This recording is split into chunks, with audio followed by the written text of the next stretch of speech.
Свободата не е лека, както мислят нейните врагове, клеветящите я.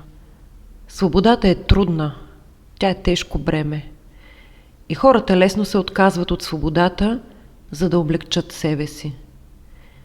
Целият човешки живот трябва да премине чрез свободата, чрез изпитание на свободата, чрез отхвърляне изкушенията на свободата.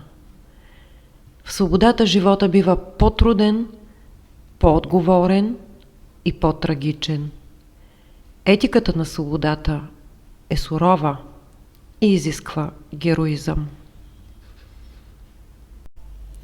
Ако сте успели да познаете от кой известен философ е този цитат, моля напишете го в коментар под видеото. Отговорът на предишната ни загадка е Фьодор Достоевски.